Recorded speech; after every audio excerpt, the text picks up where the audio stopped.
नमस्ते। कहानियाँ दिल की में आपका एक बार फिर से स्वागत है। अक्सर होता है कि लोग अपनी भावनाओं को जिस तरह से वो व्यक्त करना चाहते हैं नहीं कर पाते हैं। वो कहना कुछ चाहते हैं पर वो उसको जिस तरह से व्यक्त करते हैं वो निकलता कुछ और ही है। हमारी आज की कहानी ऐसे ही एक रिश्ते के बारे में है। तो चलिए शुरू करते हैं आज की कहानी, गुस्से में छिपा प्यार। 24 साल की उम्र में काव्या खुद को आत्मनिर्भर, आत्मविश्वासी और जिंदगी की चुनौतियों का सामना करने में सक्षम समझती थी। उसके पास एक बड़ी प्रतिष्ठित कंपनी में नौकरी थी, अपनी गाड़ी थी और अच्छे दोस्तों का साथ भी था। लेकिन एक चीज़ जिसे वह आज तक नहीं समझ पाई थी, वे थे उसके पिता राजेश। राजेश हमेशा से कम बोलने वाले इंसान रहे, पर वो जो भी बोलते थे वो ज़्यादातर डांट ही लगती थी काव्या को। बचपन से ही काव्या को लगता था कि उसके हर छोटी छोटी गलती पे सिर्फ और सिर्फ डांट मिलती है उसे, जैसे दूध का गिर जाना, होमवर्क को भूलना या दोस्तों के साथ देर तक बाहर रहने पर उसे सिर्फ डांट मिलती थी। एक बार जब वो 15-16 साल की रही होगी तो उसने अपने पिता से पूछ ही लिया, पापा आप कभी अच्छे से प्यार से भी बात कर सकते हैं मुझसे? इसका जवाब उसे सिर्फ एक गहरी सांस और एक गुस्से भरी नज़र से मिला। अब 24 की उम्र में भले ही वह अलग रहती हो, लेकिन उनके फ़ोन कॉल आज भी, तुमने कल फ़ोन क्यों नहीं किया, या इतनी देर तक क्यों काम कर रही हो, खाना ढंग से खाती हो या नहीं, जैसे सवालों से ही शुरू होते थे। डांट अब भी उसके साथ थी और काव्या मान चुकी थी कि उसके पिता का स्वभाव ही ऐसा है। एक दिन बरसात का मौसम था और वो अपने ऑफिस से देर से निकली। आसमान एकदम काला हो चुका था और मुंबई की सड़कों में पानी भरा हुआ था। अपनी गाड़ी से जाते हुए अचानक से एक मोटरसाइकिल वाला उसके सामने से एकदम पास से गुजरा। घबराकर उसने गाड़ी तो घुमाई और टक्कर होने से बच गई, पर इस पूरे वाक़ये से काव्या काफ़ी डर गई। उसका दिल तेज़ी से धड़क रहा था। उसने गाड़ी को साइड में रोका और खुद को शांत करने की कोशिश की। अपने दोस्त रिया को फ़ोन लगाकर उसने ये बात उससे साझा की। पता है रिया, मैं बता नहीं सकती वो कितने पास से गुजरा। अगर 1 सेकंड की भी देर होती ना तो आज तो कितना बड़ा एक्सीडेंट हो जाता। ये सुनकर रिया ने बोला, चलो भगवान का शुक्र है कि तुम ठीक हो और ऐसा कुछ भी नहीं हुआ। घर जाओ और इस बारे में अब ज़्यादा मत सोचो। लेकिन जैसे ही काव्या अपने अपार्टमेंट की पार्किंग में पहुंची, उसका फ़ोन बजा और कॉल उसके पिता की थी। हेलो, उसने झिझकते हुए कहा। वो पहले से ही उनकी डांट के लिए तैयार थी। कहाँ हो तुम और पहले फ़ोन क्यों नहीं उठाया तुमने? राजेश ने उससे सवाल किया।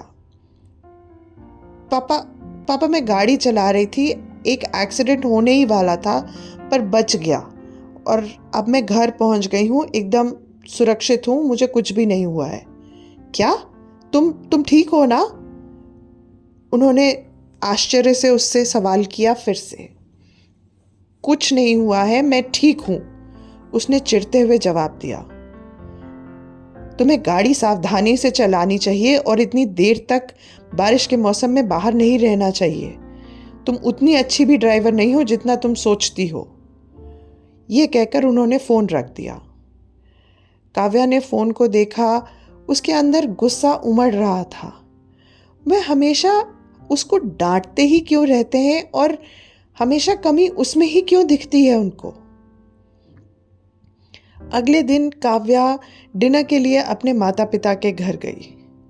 उसकी माँ ने उसका बहुत प्यार से स्वागत किया, लेकिन उसके पिता ने मुश्किल से ही अखबार से नज़र उठाई होगी।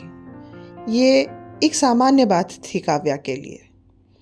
जब वे खाने के लिए बैठे तो उसकी माँ ने बातों बातों में कहा कि कल रात भर तुम्हारे पापा कायदे से सो नहीं पाए।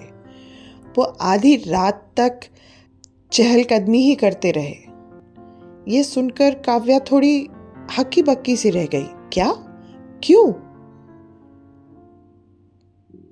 तुम जानती हो ना वो कैसे हैं।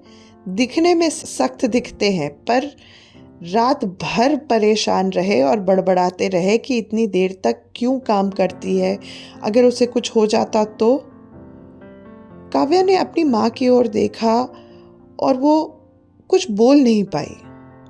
वह हमेशा सोचती थी कि उसके पिता की डांट सिर्फ एक नियंत्रण करने का तरीका है, लेकिन अब उनकी रात भर की चिंता में टहलने की बात सुनकर उसे कुछ अलग ही तस्वीर दिख रही थी। उस रात जब वह अपने पुराने कमरे में सोने के लिए गई तो उसे उसकी पिता की डांट, आज तक की सारी वो डांटें याद आ रही थी। उसे याद आया जब वो 8 साल की थी और साइकिल से गिर गई थी। उसके घुटने बुरी तरह से छिल गए थे और वो फुटपाथ पर बैठकर रो रही थी जब उसके पिता वहां पहुंचे। तुम कायदे से क्यों नहीं चला सकती? कभी यहाँ गिरती हो, कभी वहां गिरती हो, उन्होंने गुस्से में कहा था और उनका चेहरा एकदम लाल था। उस समय काव्या को लगा कि क्या ये डांटने की बजाय मुझे प्यार नहीं कर सकते थे?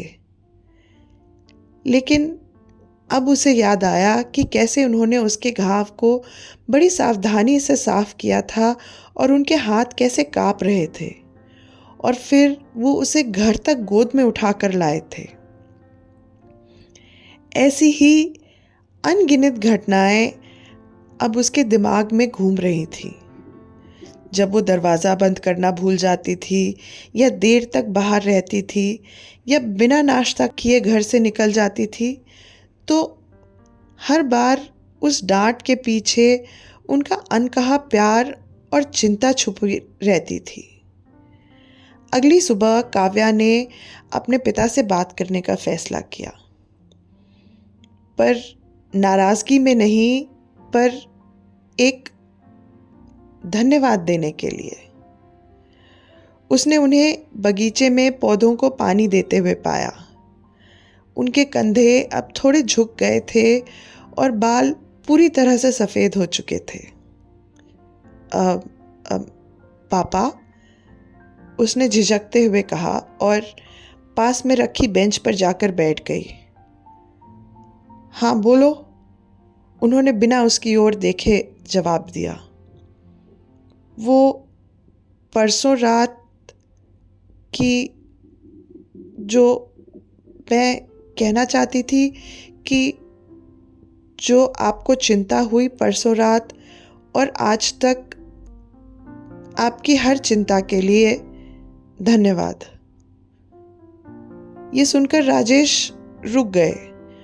पानी पौधों की जगह मिट्टी पर टपकने लगा। तुम किस बारे में बात कर रही हो? मुझे पता है कि आप मेरे वो लगभग हुए एक्सीडेंट को लेकर बहुत परेशान थे, उसने हल्के से झिझकते हुए मुस्कुराते हुए कहा।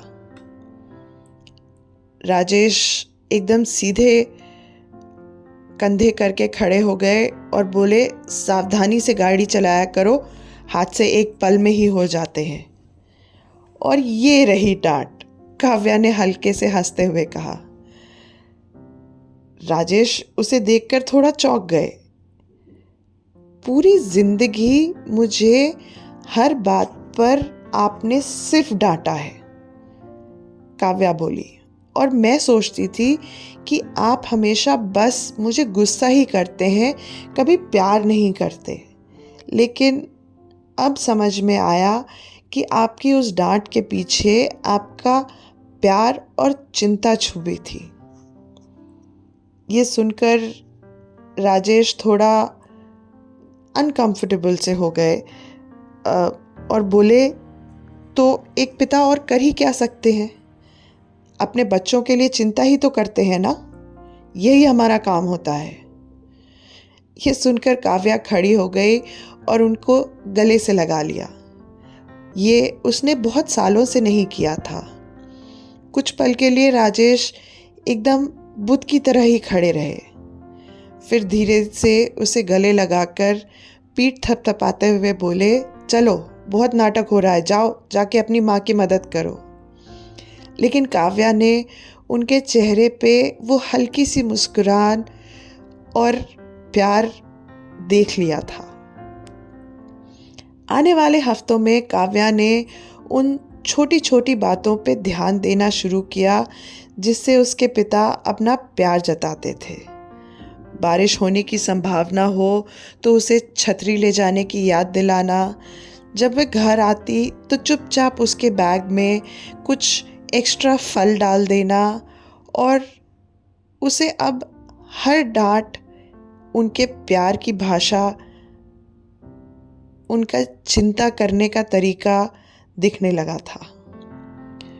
उसके पिता उसे कभी नहीं कहते थे कि बेटा मैं तुमसे बहुत प्यार करता हूँ, तुम्हारी चिंता करता हूँ, लेकिन उनकी ये छोटी छोटी बातें उनके उन शब्दों से ज़्यादा तेज़ गूंजती थी। सालों बाद जब काव्या की अपनी एक गृहस्थी थी, अपने बच्चे थे, तो वो अक्सर अपने पिता की डांट को याद करती थी, खास करके जब उसे अपने बच्चों की चिंता होती थी, और हर बार वो मुस्कुरा देती थी। वे जानती थी कि उसके पिता उससे हमेशा प्यार करते थे और सिर्फ उसे अपने सख्ती के पीछे छुपा के रखते थे। जिंदगी ने उसे सिखाया था कि कभी कभी सबसे बड़े सच छोटी छोटी चीज़ों के पीछे छुपे होते हैं, जैसे कि एक पिता की डांट जो बस ये कहने का तरीका था कि मैं तुमसे प्यार करता हूँ, तुम्हारी चिंता करता हूँ और चाहता हूँ कि तुम हमेशा खुश और सुरक्षित रहो।